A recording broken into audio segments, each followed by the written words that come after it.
Welcome to the Tailgate Tailgate Show. The tailgate show for the tailgaters. Done by the not-so-ready for prime-time pickers. Hosted by the Lunch Eaters Man of the Year and legendary broadcaster Bill Bubba Bussey. You only thought you knew college football. Call Mama Moon and saddle up for a football experience. Now, here's Bubba. Hello again, everybody, and welcome to the Tailgate Tailgate Show. It is the tailgate show for the tailgaters. I'm your semi-retired, mostly washed-up host, formerly of the Rick and Bubba Show, and now the host of Bubba on the Lake and the Tailgate Tailgate Show, and we welcome you. Our website is the tailgatetailgateshow.com. You can find out all about the show, find out about our radio partners, and we have merchandise just in time for the cold weather, so be sure to check that out. We have a great show planned tonight. We have a very special guest. Let me start by catching up with old business and introducing Hunter Bussey, one of our co-hosts. Hunter, how are you, sir?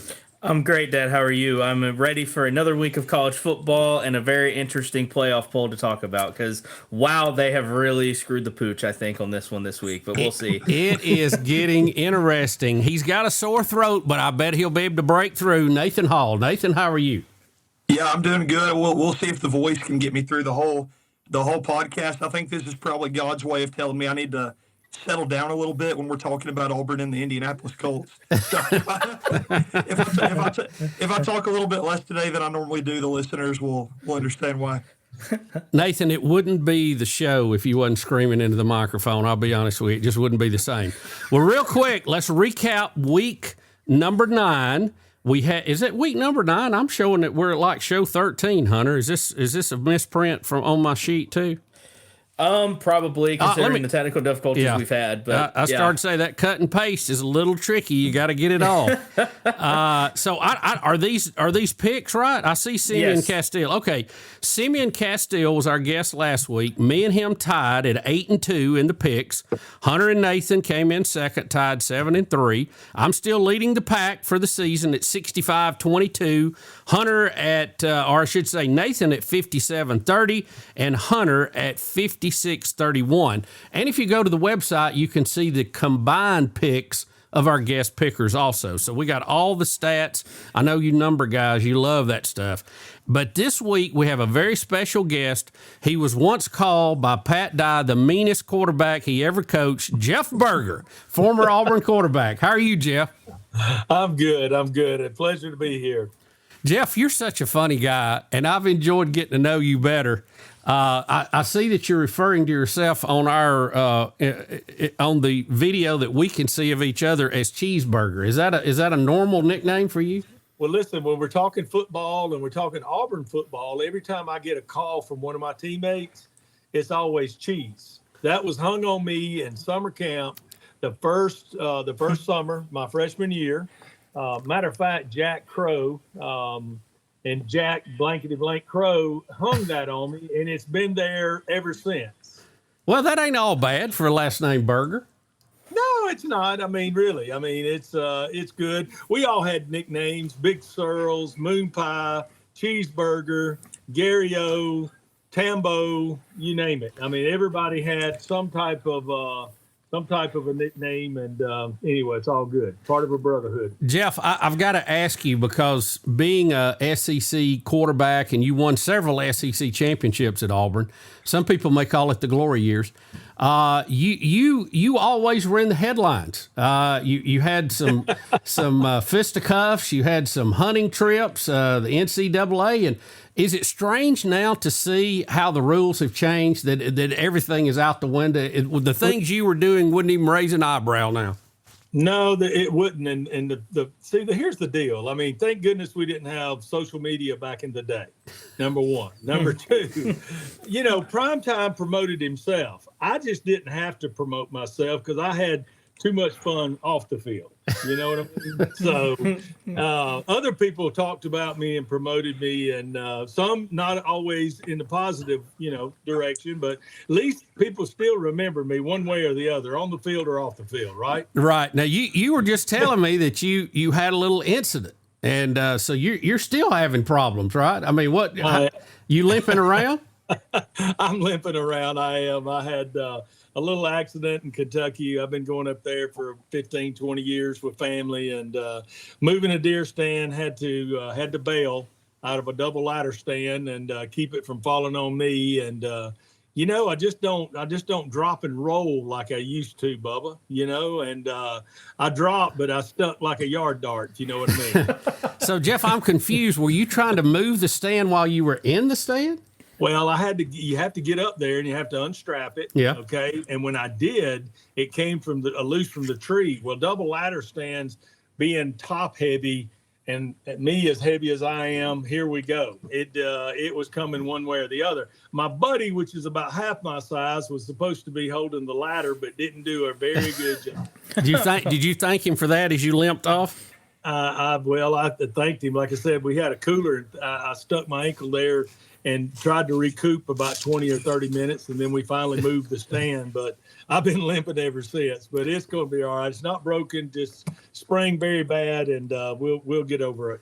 Well, thank you for joining us. And later in the show, we want to catch up with what you're doing now. And I know we have several other stories we want to talk about.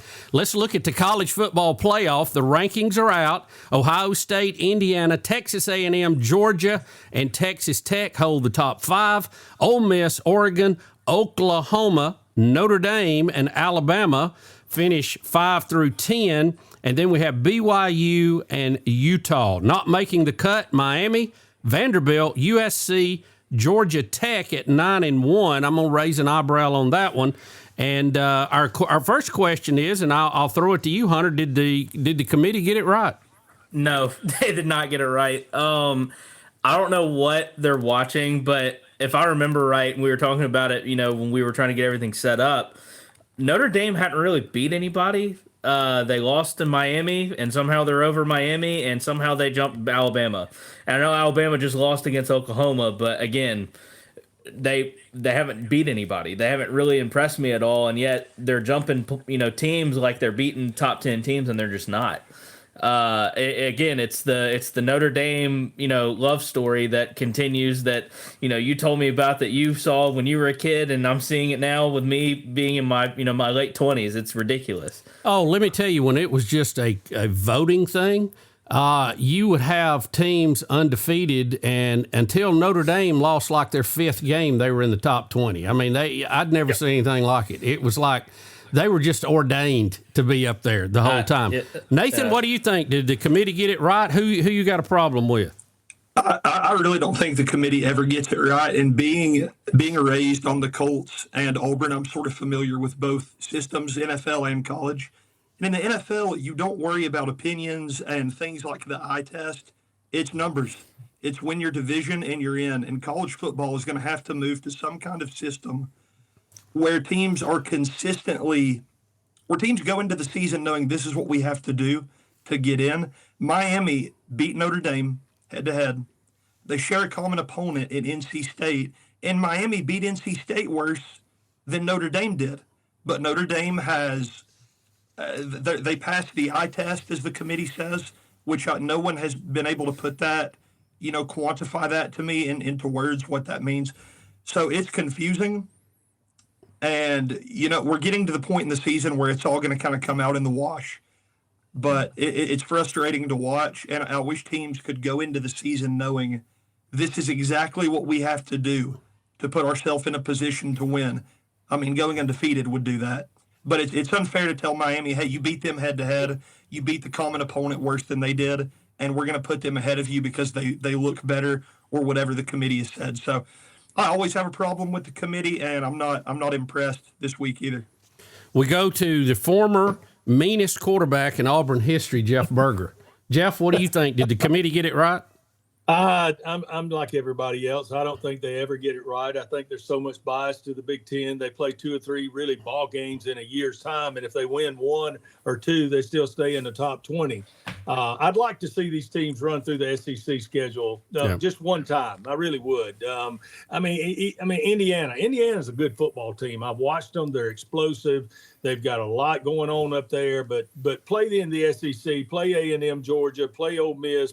Hey, play Auburn, play Alabama. I mean, they're not going to be 11-0. I don't care what they say. And you're right.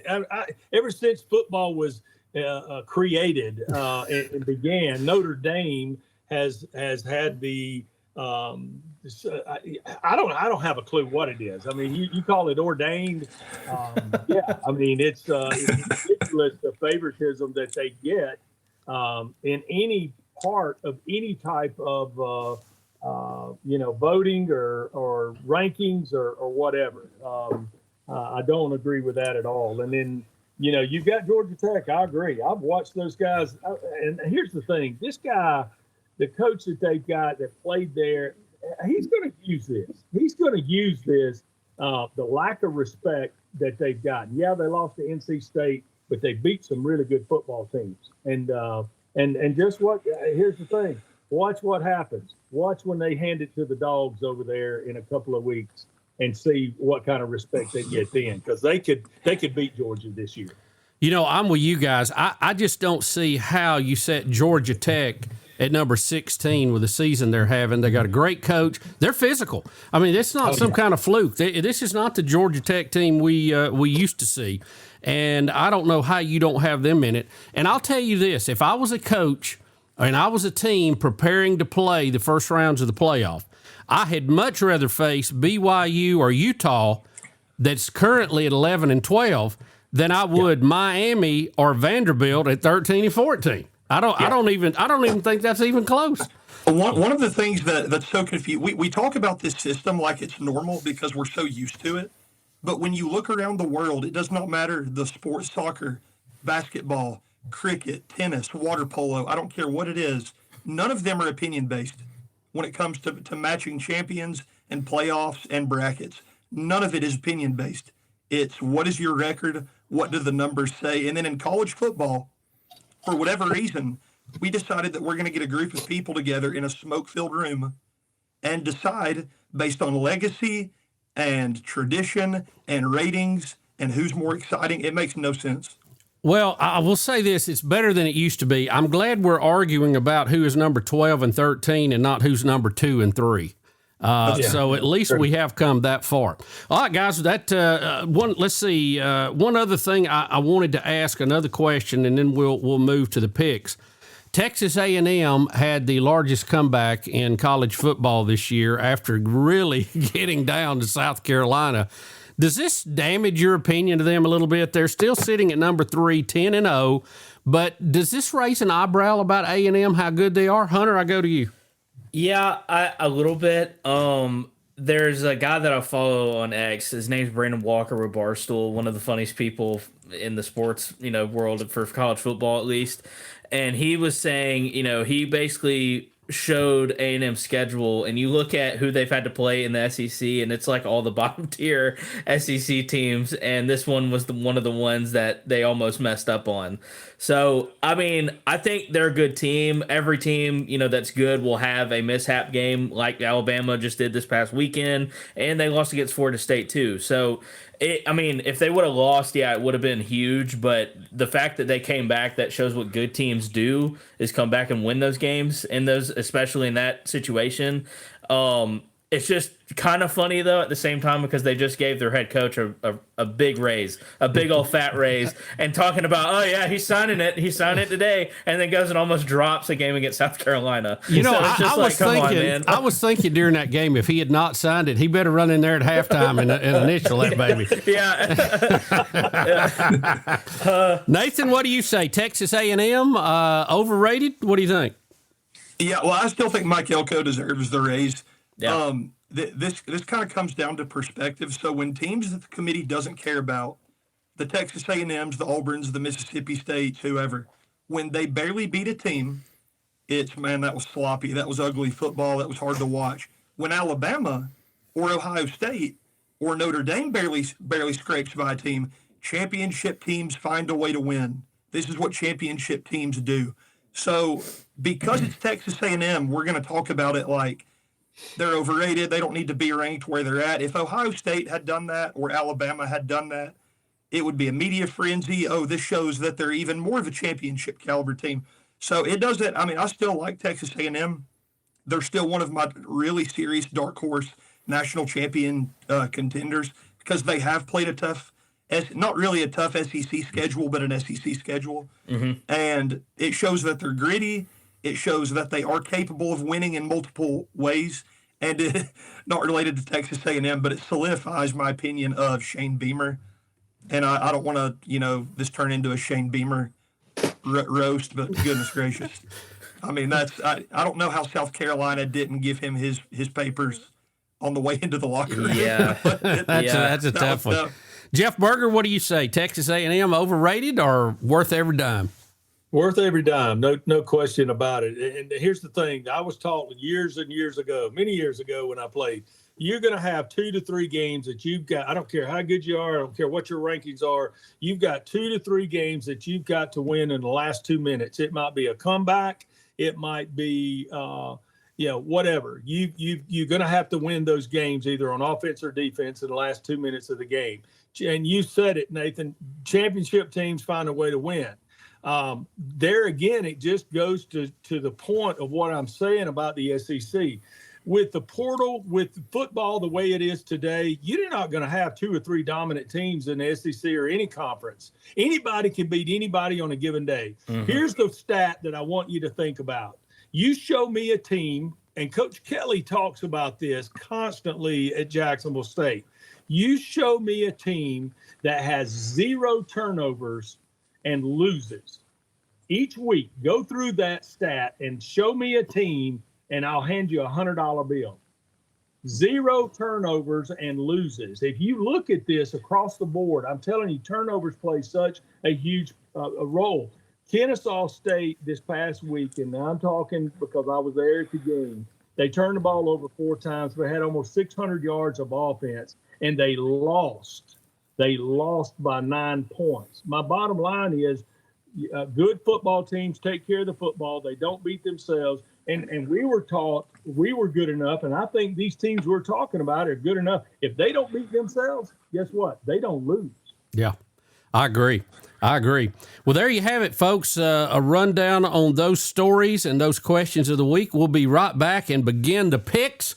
And these are the picks you can go to the bank on. You can bet on that. We'll be right back. You're listening to the Tailgate Show. Hey Auburn fans, this is Lois Ann Murphy, your owner-operator of Chick-fil-A Alex City, located on Highway 280. As a former Auburn cheerleader, football is my favorite time of the year. Tailgating and Chick-fil-A are a perfect match. Let Chick-fil-A Alex City take care of all your catering needs. We have a variety of trays, nuggets, mac and cheese, grilled Cool Wraps, and more. All are perfect for your tailgating needs. Place your order through the Chick-fil-A app or call 256-289-7955 and War Eagle.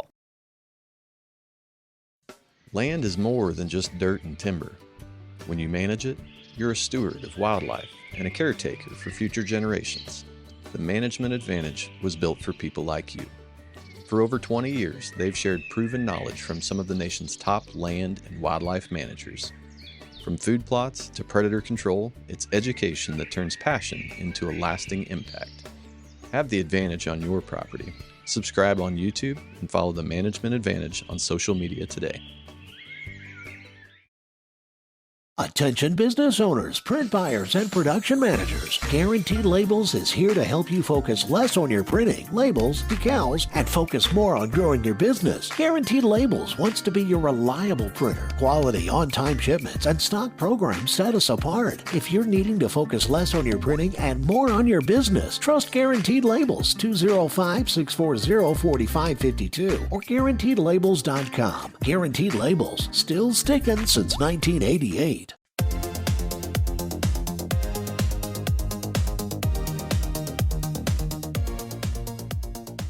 Welcome back, everybody. It's the Tailgate Show. I'm your host, Bill Bubba Bussey, along with Hunter Bussey, Nathan Hall, and our special guest picker, former Auburn standout quarterback, Jeff the Cheeseburger. and we're glad to have him. All right, guys, let's look at some big games this week. Hunter, we'll start with you. Tennessee travels to Florida. Yeah, this is one of those, Florida has nothing to lose games, very similar to what happened with Texas earlier in the season. I just think Tennessee is a better team than Texas. I think their quarterback is solid. I like Aguilar a lot. I think they get it done in Gainesville. Nathan? Yeah, I'm going to have to go with Tennessee just because I keep trying to give Florida the benefit of the doubt. And then Bubba comes on here and says, because he sees the game differently, and he says Kentucky is not. What did you say? You said Kentucky plays good against Florida. Kentucky plays Florida good every year, and I told y'all that Kentucky was going to beat them. Nobody believed me, but there you go. I said, no, Bubba, look at the roster. Florida's got 5 stars from top to bottom. And what did they, 42-7 or something? It wasn't even that close. Yeah, I can't. I'm so upset with Florida and Bubba. I can't side with Florida ever again. I see the game like no one does. That's what the song says. You've been doing this all season. You did this in the Red River Shootout. You said Texas was going to beat Oak. I don't know what's going on, but I like Joey Aguilar. I like Tennessee. I think they're offensively strong, and DJ Lagway he's been kind of mediocre all season. So, I'm never picking Florida again. Give me the Vols. Jeff, how do you see it? Well, let me just say this. I'm a horrible picker, and I'll tell you why. I can't separate my feelings of who I want to win based on who is going to win. But I will say this. I know something about quarterback play, and you got a quarterback that has been turning the ball over left and right for Florida. And with Tennessee, this guy's been pretty consistent all year long. And he's been a gamer. He come, I think, correct me if I'm wrong, from App State and come to Tennessee. Is that correct? Is that where Tennessee's quarterback came from? I think he was the UCLA guy, wasn't he? Yeah, they swapped quarterbacks, remember? Yeah, they just did a trade. They did a trade. Okay, well, I knew he came from somewhere. But anyway, long story short, quarterback play has been huge. Look at Auburn. I mean, gosh. The trigger man has such a big impact on the game, and this guy at Florida has all the talent in the world. I don't blame him. I blame how he's been coached.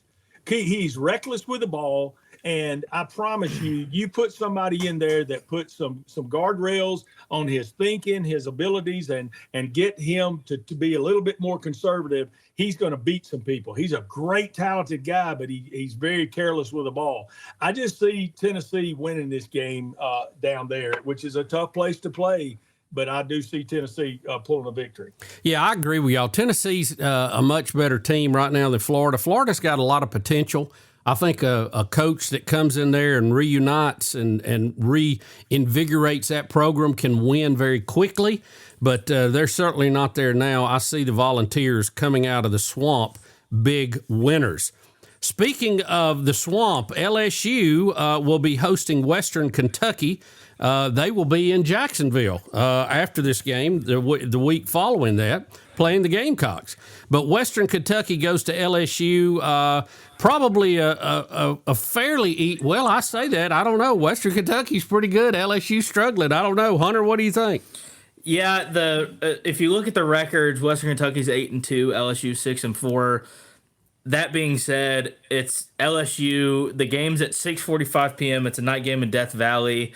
I'm going with LSU strictly because Western Kentucky is kind of a Jack State rival at the moment. So bump the Hilltoppers. I'm going with the Tigers. Nathan, what do you say? We used to, when I was a kid on the way to Indianapolis for holidays, we'd pass this big water tower with the Western Kentucky Hilltopper on it, and I'd ask Mom and Dad, I'd say, what on earth is a Hilltopper? So it kind of brings back good childhood memories. Well, their mascot is like a red blob. I don't know what it is. Ugliest mascot in football. Yeah. I don't think they know what it is. No. How big of an air horn blow would this be if I said Western Kentucky? No, I'm not picking it. I'm not picking it. Oh, I'm ready. Is this? No, I'm not picking it. It's going to be LSU. I was just curious. It's going to be LSU. LSU by 1,000,000. Jeff Berger, what do you say? Well, no question, LSU, because, first of all, you take these teams that have lost their coach. I can look at Auburn and how they played last week. they were a total different football team. I mean, they didn't play this past week, but the week before. Right. I mean, honestly, these guys that have lost their programs, they're trying to salvage the season. I think LSU plays strong. Hilltoppers, they're outclassed across the board. Fact, guys, Joey Aguilar transferred from UCLA, but guess what? He came from App State to UCLA. Then I knew. So you had it right. You had it right. I did. Just forgot one stop going to UCLA and then going to Tennessee. Guys, I'm going to tell you, I know Lane Kiffin's been sniffing around Baton Rouge this week.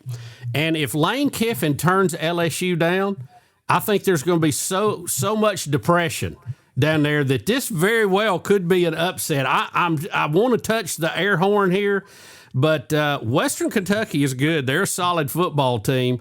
Yeah. LSU, I'm going to pick LSU, but I think this game might be a lot closer than people are anticipating because Western Kentucky is playing. They're in the running for Conference USA, the title. LSU season is, it's a lost cause now. We're just trying to find a coach. So you got to be careful when you get in those situations. I'm going to stay with the Tigers of LSU, but just barely. Kentucky goes to Vandy. And we'll flip it around. Jeff Berger, what do you say? Vandy, no question. Kentucky's got some issues. They really have struggled this year. Yeah, they've had some key wins, some big wins, but consistently – Vandy is just playing at a high level. I mean, you can take their quarterback. I mean, this guy is playing as good as anybody. He's just a gamer. I just can't see them at Vandy losing to Kentucky. So I got to go with the Commodores. The Commodores, doors, anchor down, all the above. Nathan, what do you say? Yeah, I'm going to go with Vandy too. Offensively, they're impressive. Diego Pavia is. I mean, we all know about Diego Pavia. And DJ Durkin's defense, I think all year averaged maybe 23 points given up tops. And Vanderbilt looked great, which that's in the transition. You know, he's kind of taken over the head coaching duties at Auburn. But Vanderbilt's impressive top to bottom. And other than that Florida game, which that was one of those kind of anomalies, I guess. But I'm going to go Vandy. I feel safe with Vandy. Hunter, what do you say? Yeah, I'm rolling with the Commodores on this one too. I think Pavia and company are too good. Kentucky, like Jeff was saying, they've had some good wins, but I just don't think it's enough to beat Vandy. The moral victories are great, but when it comes to playing a real team like Vandy, you're not going to get far with that at all, especially with Pavia behind center. So give me the Commodores. You know, Pavia is probably the closest thing to Jeff Berger I've seen in a long time. You know, they both play the same way, Betty. They're gritty out there. I like it. You got to love Pavia, don't you, Jeff? I do. I wish Auburn had it. Yeah, maybe him and the coach. I'm going to pick Vandy here. Keith Aberstadt, one of my favorite comedians, is one of the biggest Vandy fans, and he's lived through some painful years. Keith, I'm going to pick Vandy for you, and I hope they make the playoffs. Honestly, as I said earlier, I had much rather face BYU or Utah than I had Vandy right now for sure. Arkansas will travel to Texas. Hunter, how do you see it? I'm rolling with Texas on this one. I know Arkansas, they've played some good games ever since they've gotten rid of their coach, but I just think Texas has finally hit their stride, and Arch Manning is starting to look like the Arch Manning that everyone is hyped him up to be. Now, did he play great against Georgia? No, he did not. But this is not Georgia; it's Arkansas, and they're at Texas. Just give me Texas in this one. Yeah, he's a totally different quarterback at home. Nathan, what do you say? Well, after watching Texas get run out of Athens, that makes me a little bit apprehensive. But at the end of the day, I like to go roster to roster. Mm-hmm. And Texas is loaded top to bottom. And when you're as good as Texas, when your ceiling is as high as theirs, I don't see them playing that bad 2 weeks in a row. I mean, that Georgia game was tough in every phase of the game. And Arkansas is just kind of in a turmoil situation with the coaching change, and they haven't been very impressive. I mean, Taylor Green is good, but it's like Jeff has been saying, when you turn the ball over that much at the QB position, there's only so far your team can go offensively. So all things considered, I'm going to say Texas wins it by 10 points. I'm going to go Texas. Jeff, how do you see it? Wow. Here, pig. I tell you why. Well, are you picking up? Wait a minute, Jeff. Are you picking an upset? I am picking an upset. Wait, it's the upset air horn. Arkansas needs this one. Number one, they need a big win, and this guy they got coaching them. I mean, he knows what he's doing. I just see that Texas just has not impressed me whatsoever. And I'm gonna say this: playing Georgia, I think Georgia took a lot out of them. I mean, that's a physical football team, and that's a physical game that they had. It was a beatdown. Yeah, I mean, they really did, and I just don't see them finishing strong. And Arkansas needs this. They need a win. They need something to hang their hat on this year. And I'm gonna go with an upset. Jeff, you mean to tell me that Arch Manning running over a Conference USA linebacker and Sports Center talking about it for nearly 2 weeks didn't just get you hyped up out of your seat? Are you kidding? Hey, listen, I'll say this. Yeah, give him the Heisman. I think Arch Manning is no question a great, talented young man, but I think it was very, very unfair what they did to him right off the bat. He hadn't even taken a snap, and they already wanted to hand him the Heisman. I don't care who you are. I don't care how talented you are. You play an SEC schedule, and he's progressed. He really has all year long. But still, I just don't. I see Arkansas needing this game, and I'm going to pull it. I'm going to call an upset here. Can we get that suey one more time? That pig suey. See, Jeff was raised on farm. He knows how that goes. Look, Jeff, I follow your logic, but I don't want to sound like I'm trying to copy you. I'm going to stay with Texas. Arch is a totally different player at home versus on the road in the SEC. If you look at the numbers, they're crazy. So I'm going to say the Longhorns are going to squeak it out over a wobbly Arkansas team that's still trying to get their legs under them. Missouri will travel to Oklahoma. Hunter, how do you see it? Yeah, I this morning when I was, going through these again and doing my, my homework on these, I had Missouri, but the more and more I looked into it, I think Oklahoma could beat Missouri. And I think they're going to, try to make a push to the playoffs. They just beat Bama. They got momentum going into Tuscaloosa, beating Alabama. Let's see what happens. I mean, if Oklahoma is legit, this is the weekend to show it. So we'll see what happens, but give me the Sooners this weekend. Nathan?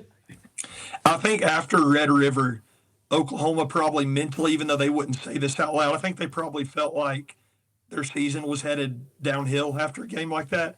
And to go into Bryant-Denny and do what they just did to Alabama, not a group of world beaters in Alabama. I mean, they're good. This isn't the Nick Saban Alabama, but they're still one of the best teams in the country. And to go into Bryant-Denny Stadium and beat them on, I think, their homecoming game. Was this not Alabama? That is correct. It was homecoming. Yeah. Homecoming game.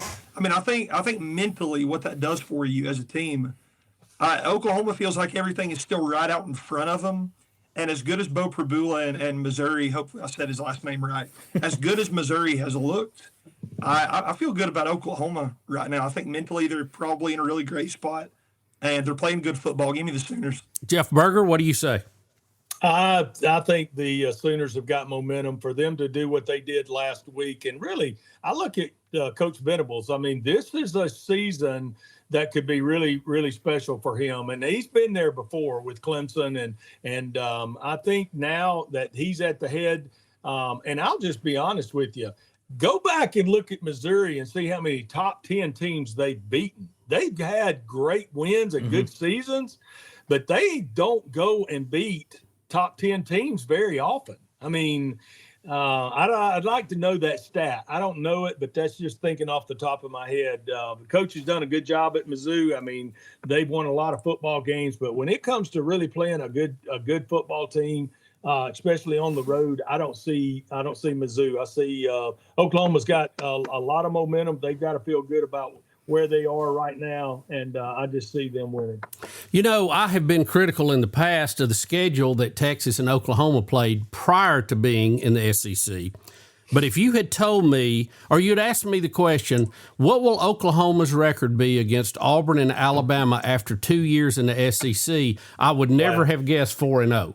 Never have guessed that. So they are They're doing what Texas has not done. They are assimilating into the SEC schedule and the toughness, and they're really performing right now. Give me Oklahoma. TCU goes to Houston. Hunter? Yeah, I like Houston in this game. I know TCU, they've been kind of wishy-washy this year with their with just overall, but I like Houston in this. I like the product they got on the field. I remember watching the Houston Texas Tech game, and that game, this showed me that they are a team that they're no Alabama, they're no Oklahoma, Ohio State, but they can beat anybody, and I like them against TCU this weekend. Nathan? Yeah, I like Connor Weigman at Houston a lot. I think he's a good QB. And Houston, the only Houston game that I've watched all the way through this year was that Texas Tech game, but they looked impressive to me. And it's like Hunter said, TCU is TCU. I mean, I don't view them as a legitimate, contender. And Houston has been there the last couple of years, playing pretty high level football. So give me Houston in a close game. Jeff Berger, how do you see it? I give it Houston, period. Yeah, Houston's got a good basketball team. They're pretty good at football, too. I'm going with them. All right, last pick, guys, in this segment. USC travels to Oregon. Hunter, how you see it? Yeah, this is, everyone's been talking about this game all week, leading up to, especially USC last week, what they did. But again, Oregon is going to be Oregon. They're going to put up points. And I think that USC playing in Oregon is just going to be an issue. Give me Oregon big in this game. Nathan, how you see it? Yeah, give me Dan Lanning plus unlimited Nike NIL money. That's really all you need to say. I like Lincoln Riley. I like USC, but it's Oregon for me. Jeff Berger, how do you see it? I don't really even care, but I'll take Oregon. I'm picking the Ducks too. USC, I think they're building back, but I think the Ducks at home may be too much. Folks, you're listening to the Tailgate Tailgate Show, and we'll be right back after this. You know one thing I love about Buffalo Wild Wings? You can get wings with any of their 26 sauces and dry rubs for takeout and delivery. That's like bringing an entire B-dubs home with you, which you can't do. I tried. I've knocked down so many walls, only to then be told to halt construction because I'm not zoned to be a sports bar. Kinda just looks like a big pergola or something because of the lack of walls. At least these 26 sauces and dry rubs are available to go. Buffalo Wild Wings. Let's go sports bar. All right. It's a beautiful day for football here at the stadium, and we're just about ready for kickoff. Score 0-0. And suddenly, I'm in the mood for a Coke Zero Sugar. Real Coke taste, zero sugar. Now that's a winning combo. Yeah, crisp, refreshing. That hits the spot. When it comes to great taste, Coke Zero Sugar's always on the scoreboard. Coke Zero Sugar. Real Coke taste, zero sugar. On the water or off, experience lake life to the fullest at Russell Lands on Lake Martin. Grab a latte at Brew 63, linger over lunch at Fanny's, or take in a Lake Martin sunset at Kalijah Restaurant. Whether you're here for the weekend or you've made your home at the lake, Russell Lands is where community and the land come together. To learn more about upcoming events, visit russelllands.com. Come see what lake life is all about.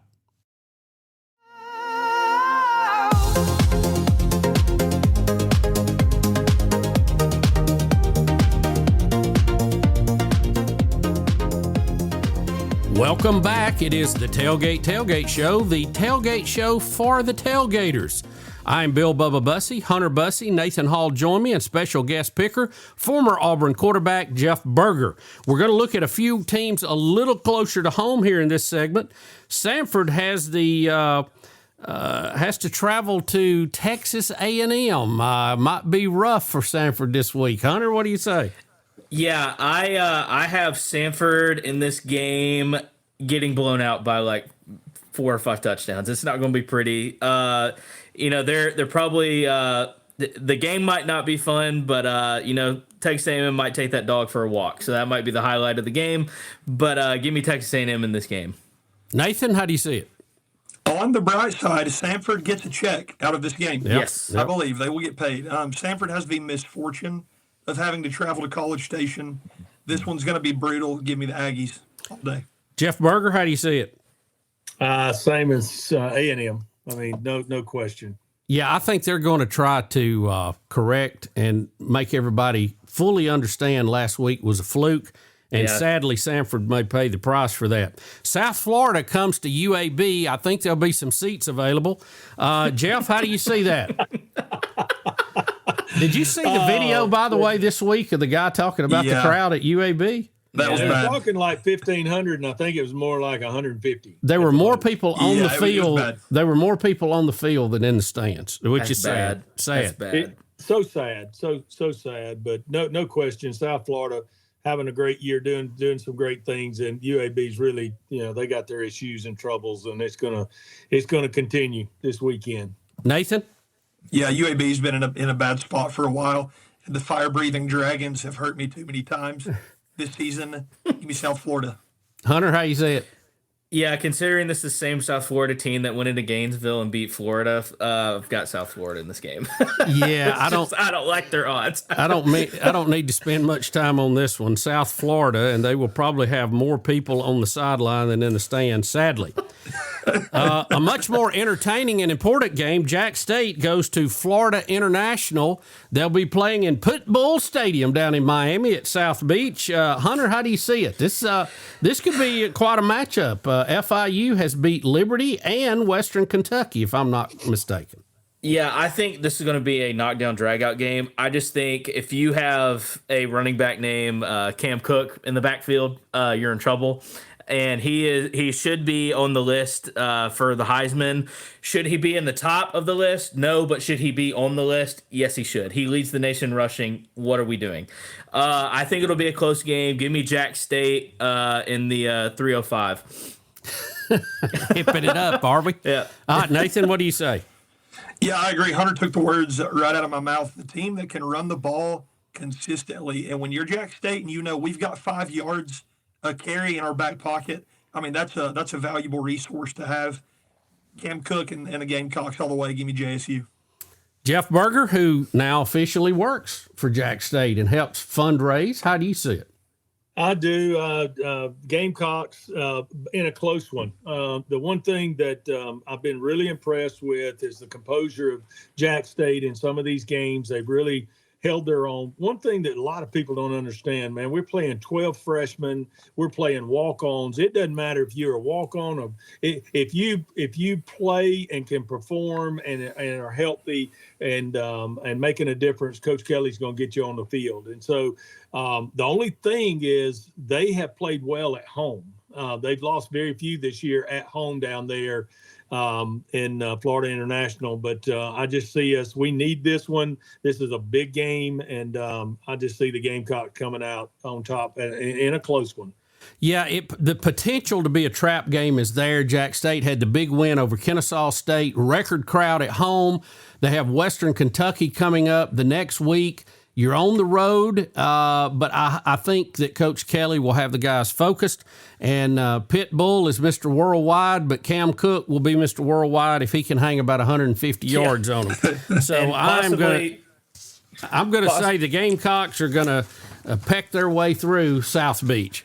And possibly Caleb Nix as well if he keeps playing on defense like he's been playing the past few weeks. That man is playing on fire. What a nose for the football, man. I mean he where the football is, he is involved. Heat-seeking missile. I mean, Caleb he Nix. is. That is ridiculous. It's been so fun to watch him play. I mean, he is going nuts. Eastern Illinois will travel to Tuscaloosa. Can the Tide rebound, Hunter? Yeah, this is a bounce-back game for Alabama, and I feel bad for Eastern Illinois because they are going to get the wrath of the Alabama defense, and it's not going to be pretty. Give me Alabama in this one big. Nathan? Yeah, just like Samford, at least they're going to walk away with a check. Alabama is going to unleash a lot of embarrassment on this team, and my heart goes out to them. Give me Alabama by 40. Jeff Berger? It's so difficult for me to ever pick Alabama in anything, but no question, after last week, they're going to roll over Eastern Illinois so bad. But don't think I won't be pulling for Eastern Illinois. Well, we heard the term in war before, shock and awe, and that may be what Eastern Illinois is in for in the first quarter of this game. The Tide will roll. All right, this should be an easy pick, but I'm not. I'm going to leave it to the experts. Mercer will come to Auburn. Now, some of you may not remember the last time the Mercer Bears were there. Gus Malzahn was the coach. Auburn was having a pretty decent season, and Mercer was ahead in the fourth quarter, and Auburn had to rally to pull the game out. So keep that in mind. Hunter, what do you think? Yeah, I was at that game when they had to come back and rally, and I'm going to be at this game hoping they don't have to come back and rally. I really think that, and they're not. So the report came out by the time you are listening to this. It's already been out for days, but the report came out that they're not starting Ashton Daniels. He's sitting to preserve his red shirt for next year. So we're going to see Deuce. We're going to see Jackson Arnold. I really think Deuce is going to show out with the starters, and I really hope he can get the ball to Cam Cook. And also, Jeremiah Cobb is on the cusp of becoming the 31st running back in Auburn history to break 1,000 rushing yards in a season. So I like Auburn in this game. Please don't let me down. Please. Did you just say you hope Deuce gets the ball to Cam Cook? Cam Coleman. Yeah. Oh, my bad. Yeah. I started saying if he's handing it to Cam Cook, somebody's moved schools. Yeah, sorry, I meant Cam Coleman. I thought I said Cam Coleman. Let's get the ball to Cam Newton while we're at it. yeah, please. Yeah. All right, Nathan, how do you see it? Do the Bears have any hope? They definitely have hope. I mean, Braden Atkinson is playing out of his mind. They're 9-1. He's thrown for 3,000 something yards. This is going to be a test for DJ Durkin's defense. And we're being set up to see such an interesting Iron Bowl with Alabama playing obviously for that playoff spot and Auburn playing for the chance to ruin Alabama's playoff spot. You would hope that Auburn would come into this Mercer game understanding what's at stake, when it comes to kind of salvaging what they can from this season.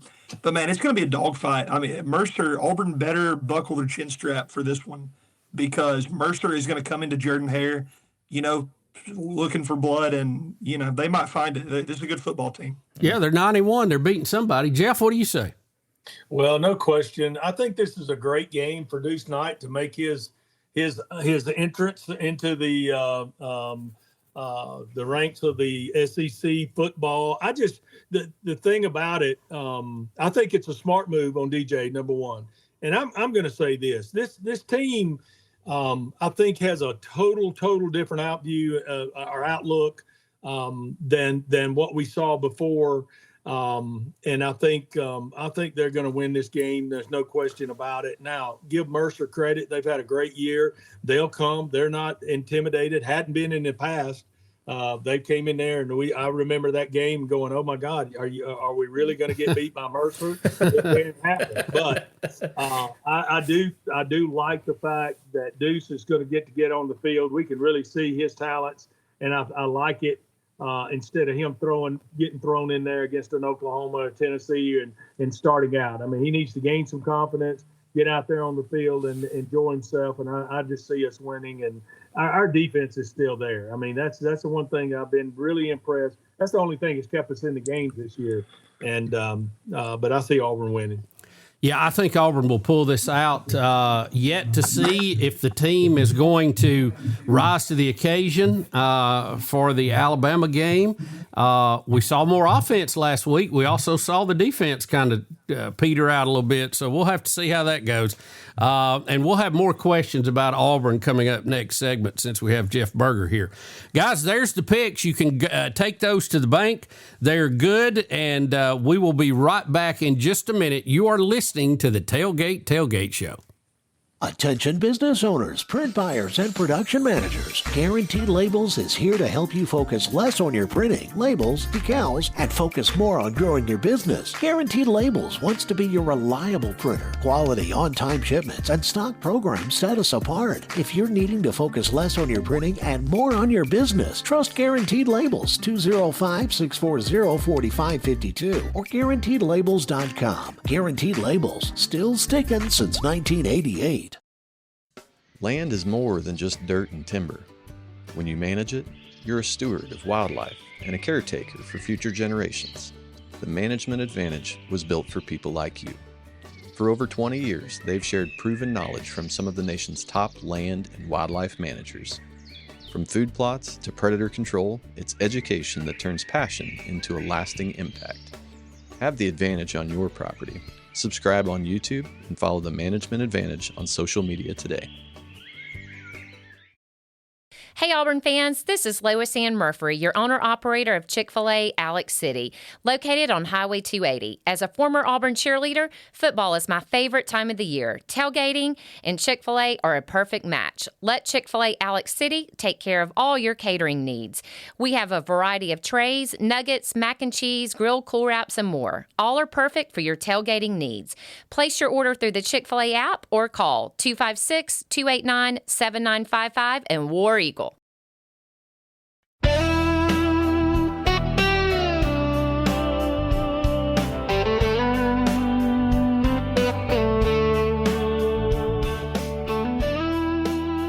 Welcome back, everybody. It is the Tailgate Tailgate Show, the tailgate show for the tailgaters. I'm Bill Bubba Bussey, along with Hunter Bussey, Nathan Hall, and special guest picker Jeff Berger, former Auburn quarterback. Well, as we wrap up this week, Jeff, this is where we usually let our guests plug away. Tell everybody what you're doing nowadays and catch us up on Jeff Berger. Well, I've been a pharmaceutical rep for 27 years, still doing that. Enjoy it. I work in the Atlanta market. Just recently, well, I say recently, 3 years ago, have a new grandbaby in my life. He's a little over 3 years old, John Jeffrey Hayes. He lives in Gadsden. So immediately, us living in Rome, my wife says, we're moving. So we sold the house, moved to Center, Alabama. Love it up here. It's just a great rural farm town, a wonderful place to be. And I'm also working weekends and nights at Jacksonville State, fundraising for Coach Kelly. I went in when Coach Kelly got the job at Jack State. My kids went to school at Jacksonville State. Let me say that, number one. Evan and Emily Ann. Emily Ann graduated. Evan said, "No, I don't think I want to be a football coach." He worked with a football team 1 year and said, "I think I'm going to go learn a trade." And he is doing quite well and moved on. But Emily Ann graduated from there, and we got great friends and family. But I went in to see Coach Kelly, said, "Hey, I'm going to help you. What can I do?" And he said, "You want to get on the field?" And I'm like, "No, I am not getting on the field." But I don't mind going out, shaking hands, and raising money for the football program. I do not raise NIL money. We raise money just for operations for Coach Kelly, and I have had a blast. You and I getting to reconnect, Bubba, and just a lot of great people down at Jack State, and it's been a lot of fun. Jeff, let me ask you this. If somebody wants to sponsor a locker in the locker room, who do they talk to? Well, they talk to me, and you've been talking to me for a while. Yeah, this check's burning my pocket, Jeff. I got to get it to you. Yeah, here's the deal. Give, all right, Hunter, listen to me. Yeah. Get Dad's credit card. Give.jsu.edu. Go to athletics, go to football, go to locker, plug it in, and it's on. And I got now, Jeff. I just want to pick the locker. I don't want one like over in the back corner. I want one that everybody will see. You know. No, man, we're gonna make that happen. Give him Cam Cook's locker. That'd be hilarious. please. Cam Cook's locker, sponsored by Bill Bussey. Please. Oh my God. It's an awesome fundraiser. It's been great. We've sold over 70. Former players can put their name on their locker. And it's a great thing. It just basically says that this locker is sponsored by the former player, their name, the year they played. And my man, Bill Bubba Bussey, is going to step up, and we're going to put his name on the locker also. So I appreciate that. Well, listen, we're looking forward to it. We always try to support the home team. Jeff, we're very fortunate to have you with all this going on and your connection, former Auburn quarterback, and I know you still stay plugged in there too. Who is going to be the next coach at Auburn? Let me throw out a very big question to you and get your input. Who do you think it'll be, or who would you like to see it be? Well, I'll just say this. I would, number one, like to see a defensive guy. Okay, I know that Feinbaum is touting Summerall. I know that name's been thrown around a lot. I think, and this is my opinion, okay, I think in this state that there's some very powerful people that are pushing that agenda, okay?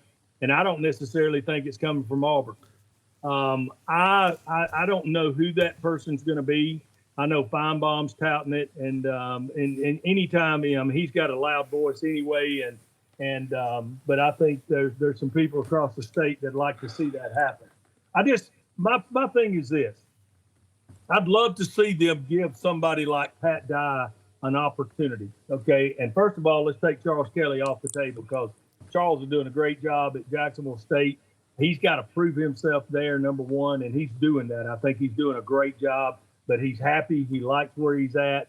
But I would love to see them give somebody an opportunity. Hey, let's say, DJ, let's do this.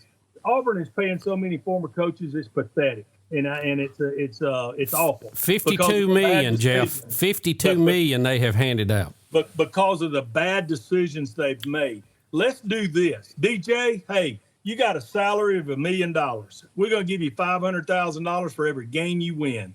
Go to work, young man. Put together a staff and give somebody an opportunity. We'd be a heck of a lot better off than trying to get somebody that's been fired, been there, done that, that's not hungry. We need somebody hungry. Yeah. We need somebody wanting this job. I bought into Hugh Freeze. He did a great job at Liberty. He did a great job at Ole Miss. He proved himself. But when you give a man $20 million, hey, I can't say that I wouldn't be playing golf 3 or 4 days a week myself. If I got fired, I could go to the house and play golf. Yeah, it's turned into a quick way to make a lot of money. You don't have to win, just get hired. Jeff, what do you think about Kenny Dillingham? He took Arizona State to the playoffs last year. He's had a good track record of turning them around. He is an offensive guy. He was at Auburn. He helped coach Bo Nix, who has gone on to some mild success with the Broncos. I don't know if you've seen that. How do you feel about Dillingham? Is he even an option for Auburn?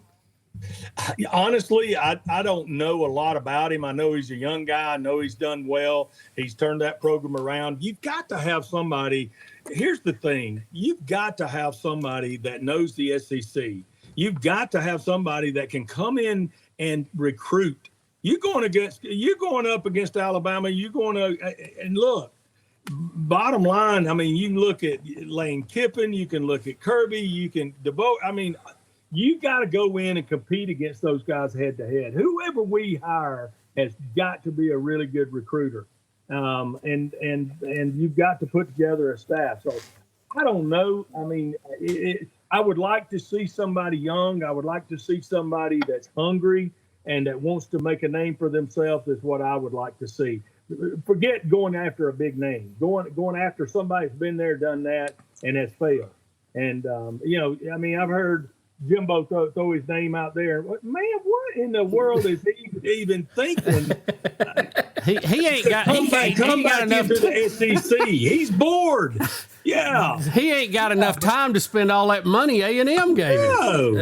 No. But I'd like to see somebody that wants to prove themselves. I think we'd be better off going that direction this time around. A story and that might be a good choice. A published story this week had Lincoln Riley tied to the possible job at Auburn. I don't know about that. Oh Lord. Lord. But pass. It's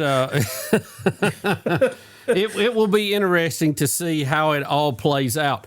Jeff, thank you so much for being with us. It's been fun. I knew it would be. And we want you to come back as we get into the playoffs and get some of your expert analysis as we whittle this thing down toward a national champion. Well, I appreciate it. It's fun. I enjoy it and love the game. I love my school. Auburn will always be my school. I'm enjoying being back involved in a program at JSU. That's been a lot of fun as well. And I appreciate you guys having me on. Well, and I don't know that we'll have time for this. Hunter may have to edit it out, but I know that Nathan had a question for you about a famous play, and I've also told you about this play, how it played in my life, and I'm debating if I should share that story on this podcast or not. Nathan, go ahead and ask Jeff what you were going to ask him. Well, before we came on, I told Bubba, as a lifelong Auburn fan, you've got those plays that are just kind of ingrained. The punt, Bama punt, Bo over the top, all that kind of stuff. And that Lawyer-Tillman reverse in, I guess, 1986 to win that Iron Bowl, is that a play that was just sort of regular everyday's business throughout the course of the season? Or was that we've got this in our back pocket if we get into a sticky situation? What was that a play that was kind of run frequently? or was that viewed as a trick, weird situation? Let me say this. All right. Before that, going down the field, all right, we had 4th and 5, and I completed a pass to Trey Gaines across the middle. When we had a timeout, there was a TV timeout, or we even called a timeout, and we got on the sideline, and it was an absolute crap show, to keep it clean. I mean, Coach Blakely is going nuts saying we're doing this. Coach Dye saying we're doing this. Coach Sullivan is the mediator between the two of them, and we're going to do this and do that. And then finally, Coach Dye looked at me and said, "What do you want to do?" And I said, "Whatever we do, let's put somebody in motion to know if they're bringing a blitz, and so I'll know it's man coverage." And Coach, and then that's when Blakeney said, "Let's run Z-mesh." We'd run it all week, and we knew that we'd have an opportunity. It gave me 3 choices, but if they were coming with a blitz, which I figured they would be in 4th and 5. They've been after me all night long. And, hey, oh, by the way, Cornelius Bennett and then Derek Thomas is bookend. Yeah, they're coming. Okay, so I wanted something I could get the ball out of my hands quick, and we ran it, and we got 6 yards, went on down the field. But if you'll remember, let me say this. If you'll remember and look back, Lawyer was trying to call timeout, and we didn't have enough time. By the time we got the play call and into the game and got it called, he was looking, because we were in a no huddle in a 2-minute offense, and he was actually calling timeout, and I'm telling him to get down because Lawyer never ran the reverse. That was always Duke Donaldson. That was always Scott Bolton. That was always these, the smaller, quicker, faster kind of guys that ran. And if we'd have called a timeout down there and then put those guys in and moved Lawyer or even took him out of the game, they would have known what we were doing. In the heat of the moment in the battle, it got down to like 4, 3, 2. I said, get down, and we called it, and it happened. So, I mean, that's pretty much what happened. I just didn't want another timeout and go through what I went through on the 4th and 5. Yeah, that's interesting to hear. That's an iconic play. I mean, I can remember 5, 6 years old seeing that, and that just is sort of ingrained in my mind as one of the iconic Iron Bowl moments in Auburn history. And Jeff, yeah. I'm sitting in the end zone about 3 or 4 rows up. It would be right where Lawyer came around and the guy grabbed him by the ankle and he finally broke loose and went in the end zone. And I'm there with my cousin, his girlfriend, the girl I was dating at the time, and I've told you this story. And we had a tradition of going to the Auburn, Alabama game, and after the game, we'd always go to the Pale City Steakhouse and eat. Well, every year Alabama was winning, and they were like, yeah, let's go. They're all in a good mood, and I'm kind of downtrodden, And then after that play, I stand up and declare, we are going to the Pale City Steakhouse. I am so excited. I'm going to have the biggest steak that they have, and I'm going to sit in that booth that looks like you're on the highway, and we're going to have a great time. And none of them wanted to go. I don't want to go. I'm in a bad mood. And I'm going to say, I hate this because I'm a better person than this, but I gave a speech to that crowd, and some people around us heard it too. It was a lot like Chevy Chase gave in Christmas Vacation right at the end. And it was probably the time I was the biggest donkey in my life. But I made it clear to everybody, oh, hell no, we're going to eat steak. Okay. And amazing. And it was quite a speech, and those people remember it today. I will tell you this. Kurt Jarvis was in nose guard at Alabama, and I turned around after I tossed the ball to Stacey Dan. I think we were pretty sure it was Stacey Danley. And when we ran this, or I forget exactly who the back was, but I turned around and there's Kurt Jarvis, and I'm like, oh my God! I had to block him, and the only thing I could do was go for his ankles. I'm like, if I could just trip this guy up, and he barely missed Lawyer. At least I got in the way, and somebody said, "Well, heck of a block, Burger." And I said, "Man, that wasn't no block. I was trying to." You were making a business decision right there to stay alive. Yeah, I was just trying to get in his way and make sure he didn't play, but there wasn't no blocking involved in that. Oh, that's good. Guys, Jeff, we're out of time, quick. Hunter. We're going to have to wrap it up here. All right, but let me say this. Thank all of you for joining us. Be sure to subscribe, turn on notifications, check out the website, the Tailgate Tailgate Show. Thank you, Hunter, Nathan, and Auburn former quarterback Jeff Berger for being here. And until toe touches leather again next week, we will see you. Remember, God loves you and we do too. Take care. You've been listening to the Tailgate Tailgate Show, a production of Intergalactic Pants and Tees, all rights reserved. Be sure to like and follow and subscribe to the show and all social media. Contact information is on our website at thetailgatetailgateshow.com. Until next time, may your coals stay hot and your tent stay dry.